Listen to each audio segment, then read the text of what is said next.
തലവേദന അല്ലെങ്കിൽ ചെന്നിക്കുത്ത് ഇത് അനുഭവിക്കാത്തവരായിട്ട് ആരും ഉണ്ടാവില്ല. ഒരു തവണയെങ്കിലും ചെറിയ രീതിയിലെങ്കിലും തലവേദന വന്നിട്ടുണ്ട്. അപ്പോൾ എന്താണ് തലവേദന, എന്തുകൊണ്ടാണ് തലവേദന ആ ഒരാളുകളിൽ മാത്രം വരുന്നത്, എന്നാൽ ചിലർക്കില്ല, എന്നാൽ പാരമ്പര്യമായിട്ട് വീടുകളിൽ തന്നെ ചില ആൾക്കാർക്കുണ്ട്, ചില ആൾക്കാർക്കില്ല. ഇതെന്തുകൊണ്ട് വരുന്നു, അല്ലെങ്കിൽ ഇത് പോവാൻ എന്താ നമ്മൾ ചെയ്യേണ്ടത്, ഇത് മെഡിസിൻ എടുത്താൽ മാറാവുന്നതാണോ, ഇത്തരം കാര്യങ്ങളാണ് ഇന്ന് ഞാൻ ഈ ടോപ്പിക്കിൽ ഡിസ്കസ് ചെയ്യുന്നത്. ഞാൻ doctor Gopika, doctor Basil homeo hospital, Pandikkad, Malappuram ജില്ല. ഹലോ ഡോക്ടറെ, ഗോപിക ഡോക്ടർ അല്ലേ?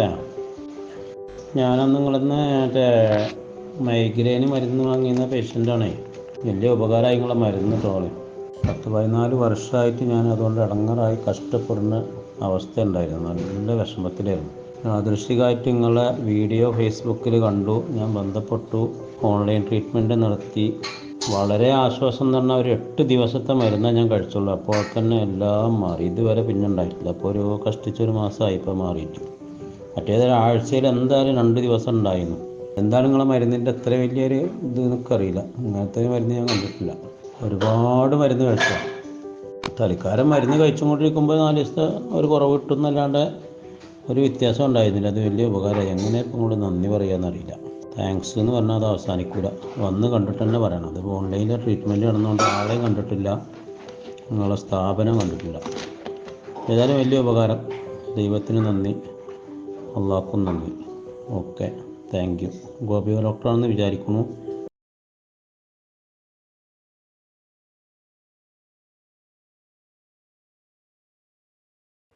എന്താണ് തലവേദന? തലയിലുള്ള രക്തക്കുഴലുകളിലുള്ള സങ്കോച വികാസങ്ങൾ കാരണമാണ് തലവേദന വരാറ്. അപ്പോൾ അതിൽ പ്രഷർ ചേഞ്ചൊക്കെ കാരണം തലവേദന ഉണ്ടാവാറുണ്ട്. അപ്പോൾ തലവേദനയെ നമ്മൾ നോർമലി രണ്ടായിട്ടാണ് പറയുക: ടെൻഷൻ വാസ്കുലർ ഹെഡേക്കും അതുപോലെ തന്നെ മൈഗ്രെയിന്. പക്ഷേ ഇപ്പോൾ ഓൾമോസ്റ്റ് എല്ലാവരും നേരിട്ട് വന്നിട്ട് പറയുക ഡോക്ടറെ മൈഗ്രെയിൻ ആണ്. അതെന്താന്ന് പോലും അവർ കണ്ടെത്തിയിട്ടുണ്ടാവില്ല. പക്ഷെ അവർ ഫസ്റ്റ് ടൈം വന്ന് പറയുക എന്താണ് മൈഗ്രെയിൻ ആണ്, ഇതിന് മരുന്നുണ്ടോ, ഇത് മാറ്റാൻ പറ്റുന്നൊരു അസുഖമാണോ, കുറേ കാലമായി മരുന്ന് കഴിക്കുന്നു, 20 വർഷമായി, അതൊക്കെ ഒരു മിനിമം ആൾക്കാർ പറയുന്ന കാര്യങ്ങളാണ്. അപ്പോൾ ഇതെങ്ങനെ നമുക്ക് മാറ്റിയെടുക്കാം? ഈ ടെൻഷൻ വാസ്കുലർ ഹെഡേക്ക് എന്ന് പറയുന്നത് നമ്മളെ തലയിലേക്ക്, മീൻസ് നമ്മുടെ സ്ട്രെസ്സോ ടെൻഷനോ കാരണമല്ല, തലയിലുള്ള പ്രഷർ കാരണമാണ് ഈ ബുദ്ധിമുട്ട് വരുന്നത്. അപ്പോൾ നമുക്ക് ഇതിന് ഓക്കാനോ ഛർദി അങ്ങനത്തെ ബുദ്ധിമുട്ടുകളൊന്നും ഉണ്ടാവില്ല. ഇപ്പോൾ ചെറുതായിട്ടൊന്ന് വെയിലടിക്കുക അല്ലെങ്കിൽ വെളിച്ചം വരുന്ന സമയത്ത് വേദനയോ, അതുപോലെ ചെറുതായിട്ട് സൗണ്ട് കേൾക്കുമ്പോഴേക്ക് വേദനയോ, ഇത്തരം ബുദ്ധിമുട്ടുകളൊന്നും ടെൻഷൻ വാസ്കുലർ ഹെഡേക്കിന് ഉണ്ടാവില്ല. നമ്മളെ തലയ്ക്ക് ചുറ്റും ഒരു പ്രഷർ വന്ന പോലെയാണ് തോന്നുക, ഒരു തൊപ്പിയിട്ട ഫീലിംഗ്, അല്ലെങ്കിൽ ഒരു നല്ല ബാൻഡ് ഉപയോഗിച്ചിട്ട് തോർത്തോ മൊത്തത്തിൽ കെട്ടിയ പോലെ ഒരു വലിഞ്ഞു മുറുകുന്ന അവസ്ഥയാണ് തലയ്ക്കുണ്ടാവുക. ഇതാണ് ടെൻഷൻ വാസ്കുലർ ഹെഡേക്ക്. എന്നാൽ മൈഗ്രെയിൻ എന്ന് പറയുന്നത് ഇതിൻ്റെ നേരെ ഓപ്പോസിറ്റാണ്. മൈഗ്രെയിൻ നോർമലി എന്ന് പറഞ്ഞു കഴിഞ്ഞാൽ ഒരു സൈഡ് അല്ലെങ്കിൽ 2 സൈഡുകളിൽ മാത്രം, മെയിൻലി ഒരു 90% ആളുകളിലും അറ്റ് എ ടൈം ഒരു സൈഡിൽ മാത്രമാണ് ഉണ്ടാവാറ്. അതുപോലെ ഇതിനോടനുബന്ധിച്ച് ഓക്കാനുണ്ടാവും, ഛർദി ഉണ്ടാവും, തലചുറ്റൽ ഉണ്ടാവാറുണ്ട്, കണ്ണിന് കാഴ്ച മങ്ങാറുണ്ട്. ചിലർക്ക് എന്ന് പറഞ്ഞാൽ മൈഗ്രെയിൻ വരുന്നതിൻ്റെ മുന്നേ തന്നെ ഇന്നത് വരാനുള്ള ചാൻസ് ഉണ്ട് എന്നുള്ളൊരു സിഗ്നൽ കിട്ടാറുണ്ട്. കാരണം ചെറിയ രീതിയിലുള്ള ക്ഷീണോ അല്ലെങ്കിൽ ആദ്യം തന്നെ കണ്ണിനൊരു മങ്ങൽ വരിക, ചിലർക്ക് കോട്ടുവായി ഇടാറുണ്ട്, അതിന് ശേഷമാണ് തലവേദന വരാറെന്ന് പലരും പറയാറുണ്ട്. അപ്പോൾ ഇത്തരം ഈ ലക്ഷണങ്ങളെയാണ് നമ്മൾ ഓറ എന്ന് പറയാം. കാരണം മുൻകൂട്ടി അറിയാൻ പറ്റുന്നുണ്ടെങ്കിൽ കൂടുതൽ മൈഗ്രെയിനും ഓറ ഉള്ളതായിരിക്കും. അപ്പോൾ അങ്ങനത്തെ ഒരു സവിശേഷത അതിനുണ്ട്. പിന്നെ തലചുറ്റൽ, തലകറക്കം, BP-യിൽ വേരിയേഷൻ കാണാറുണ്ട്. മൈഗ്രെയിൻ ഇത്രയും ലക്ഷണങ്ങളാണ് ഉണ്ടാവാറ്. അപ്പോൾ ഇത് കറക്റ്റായിട്ട് നമ്മൾ മനസ്സിലാക്കിയ ശേഷം മാത്രമേ നമുക്ക് ട്രീറ്റ്മെൻറ്റ് എടുക്കാൻ പറ്റൂ. പിന്നെ എന്തുകൊണ്ടാണ് ഇത്തരം ബുദ്ധിമുട്ടുകൾ ഉണ്ടാവുന്നത്? ഇതിന് മൊത്തത്തിൽ ഉണ്ടാവുന്നതിന് നമ്മൾ ട്രിഗറിങ് ഫാക്ടേഴ്സ് എന്നാണ് പറയുക. സ്ഥിരമായിട്ട് നമ്മുടെ ലൈഫ് സ്റ്റൈൽ ഉണ്ടാവുന്ന ചേഞ്ച്. ഒന്നാമതെന്ന് പറഞ്ഞാൽ കോഫി അല്ലെങ്കിൽ ഈ ചായ സ്ഥിരമായിട്ട് ഉപയോഗിക്കുക. കൂടുതലായിട്ട് ഉപയോഗിക്കുന്നവരിൽ, അതിനൊരു അഡിക്ഷൻ ഉള്ളവരിലാണ് മെയിനായിട്ട് കാണാറ്. കാരണം നമ്മുടെ ബ്രെയിനിൽ എന്ന് പറഞ്ഞാൽ സ്റ്റിമുലൻ്റാണ്. കറക്റ്റ് സമയത്ത് കറക്റ്റ് കാര്യങ്ങൾ കിട്ടണം. അപ്പോൾ ചെറുതായിട്ടൊന്ന് കോഫി കുടിക്കുന്ന സമയത്തിൽ ചേഞ്ച് വരിക. അപ്പോൾ ഡെയിലി ചിലപ്പോൾ 5-6 തവണ കോഫി ചായയും കുടിക്കുന്നവരാവും. അപ്പോൾ ആ ഒരു ടൈമിൽ ചേഞ്ച് വന്നു കഴിഞ്ഞാൽ അവർക്ക് ബുദ്ധിമുട്ടുകൾ വരും. അപ്പോൾ ഇങ്ങനെയുള്ളവരെന്ന് പറഞ്ഞാൽ പതുക്കെ പതുക്കെ കോഫി അല്ലെങ്കിൽ ചായ ഒഴിവാക്കാൻ ശ്രദ്ധിക്കുക. പിന്നെ 7-8 മണിക്കൂർ സ്ഥിരമായിട്ട് ഉറക്കം കിട്ടുന്നുണ്ടെന്ന് ഉറപ്പ് വരുത്തുക. കാരണം നമ്മളെ സൈക്ലിക് റിതത്തിൽ എന്ത് ചേഞ്ച് വന്നു കഴിഞ്ഞാലും അത് തലവേദനയ്ക്ക് കാരണമാവും. അപ്പോൾ നമ്മുടെ ശരീരത്തിന് കറക്റ്റ് ഒരു 7-8 മണിക്കൂർ ഉറക്കം കിട്ടുന്നുണ്ടെന്ന് എല്ലാവരും ഉറപ്പുവരുത്തുക. അങ്ങനെ ചെയ്താൽ തന്നെ ഒരു പരിധി വരെ നിങ്ങളെ തലവേദന നിങ്ങൾക്ക് നിയന്ത്രിക്കാൻ പറ്റും. പിന്നെ ശരീരം ഡീഹൈഡ്രേറ്റഡ് അല്ല എന്ന് ഉറപ്പുവരുത്തുക. നിർജ്ജലീകരണമില്ല, ആവശ്യത്തിനുള്ള വെള്ളം കിട്ടുന്നുണ്ട്. 25 കിലോ ഉള്ള ഒരു വ്യക്തി 1 ലിറ്റർ വെള്ളം നിർബന്ധമായിട്ടും കുടിക്കണം. അപ്പോൾ 50 കിലോ ഉള്ള ആൾ 2 ലിറ്റർ വെള്ളം കുടിക്കണം. ആ രീതിയിൽ നമ്മുടെ ശരീരത്തിലെ എല്ലാ കോശങ്ങൾക്കും അതേപോലെ സർക്കുലേഷന് ആവശ്യമായ വെള്ളം കിട്ടുന്നുണ്ട് എന്ന് ഉറപ്പുവരുത്തണം. അപ്പോൾ തലവേദന ഉള്ളവർ വന്ന് പറയുന്നതാണ് എല്ലാ ടെസ്റ്റും ചെയ്തു, MRI എടുത്തു, ഇതിലൊന്നും ഒരു കുഴപ്പമില്ല. കാരണം അതിലൊന്നും കുഴപ്പം കാണിക്കില്ല. അതിൽ രക്തക്കൊഴലുകളിൽ വന്ന ചെറിയ ചെറിയ മാറ്റങ്ങളാണ്. അപ്പോൾ അറ്റ് എ ടൈം ഒരു മാറ്റം ഉണ്ടായിക്കൊള്ളണമെന്നില്ല ടെസ്റ്റ് റിപ്പോർട്ടുകളിൽ. പക്ഷേ അവിടെ കോശങ്ങൾക്കൊക്കെ ചെറിയ രീതിയിൽ വെള്ളം കിട്ടാഞ്ഞാലും ഇത്തരം ബുദ്ധിമുട്ടുകൾ കാണാറുണ്ട്. പിന്നെ എന്ന് പറയുന്നത് കറക്റ്റ് സമയത്ത് ഭക്ഷണം കഴിക്കാൻ ശ്രദ്ധിക്കുക. ഭക്ഷണത്തിലുള്ള എന്ത് ചേഞ്ചും തലവേദനയ്ക്ക് കാരണമാവാറുണ്ട്. അപ്പോൾ നമ്മുടെ ശരീരത്തിന് ആവശ്യമായ ഭക്ഷണം കറക്റ്റ് സമയത്ത് കൊടുക്കാൻ ശ്രദ്ധിക്കുക. പിന്നെ കൂടുതൽ പേരിലും പറയുന്നതാണ് വെയിൽ കൊള്ളുമ്പോൾ.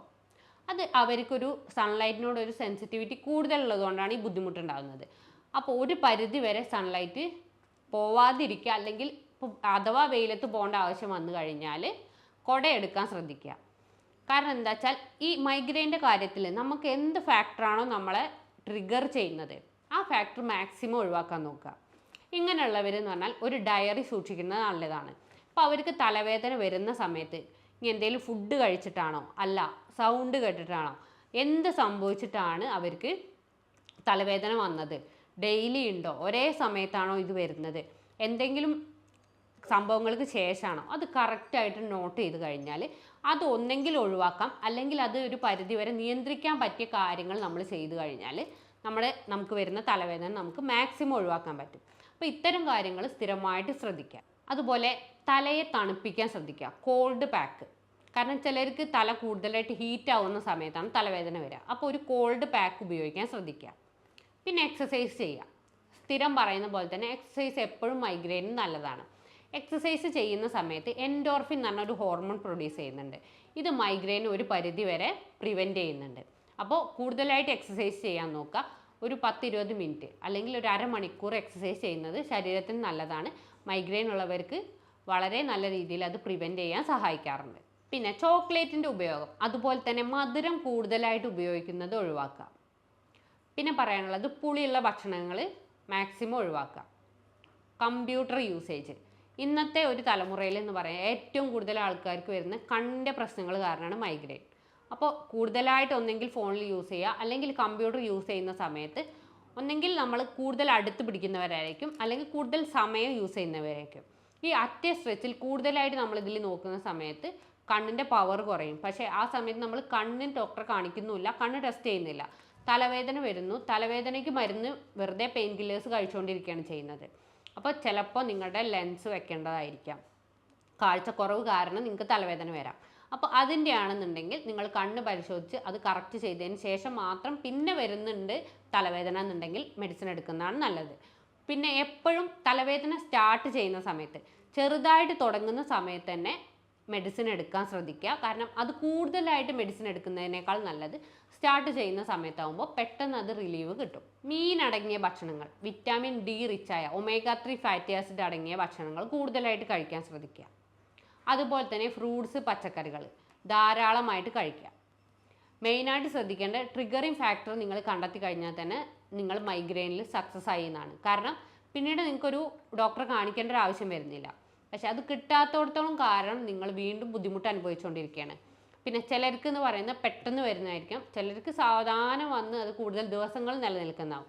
അപ്പോൾ ഒരു ഡോക്ടറെ കാണുന്നതിൻ്റെ മുന്നേ തന്നെ നിങ്ങൾക്ക് വരുന്ന തലവേദനയുടെ ഫ്രീക്വൻസി, അതുപോലെ തന്നെ ഇൻറ്റൻസിറ്റി, ഡ്യൂറേഷൻ, എത്ര തോതിൽ വരുന്നുണ്ട്, എത്ര കൂടുതലായിട്ടാണ് വരുന്നത്, അതുപോലെ എത്ര വട്ടം ആവർത്തിച്ച് വരുന്നുണ്ട്, ഒരു തലവേദന കഴിഞ്ഞാൽ എത്ര ദിവസം അത് നീണ്ടു നിൽക്കുന്നുണ്ട്, ഇത് കറക്റ്റായിട്ട് നിങ്ങൾ നോട്ട് ചെയ്യണം. കാരണം എന്താ വെച്ചാൽ അതിലുള്ള ചേഞ്ചസ്, അല്ലെങ്കിൽ മെഡിസിൻ എടുത്തു കഴിഞ്ഞാലുള്ള ചേഞ്ചസ്, ലൈഫ് സ്റ്റൈൽ മാറ്റി കഴിയുമ്പോഴുള്ള ചേഞ്ചസ് മനസ്സിലാക്കണമെങ്കിൽ ഇത് മുന്നേ എന്തായിരുന്നു നിങ്ങൾ കറക്റ്റായിട്ട് നോട്ട് ചെയ്യണം.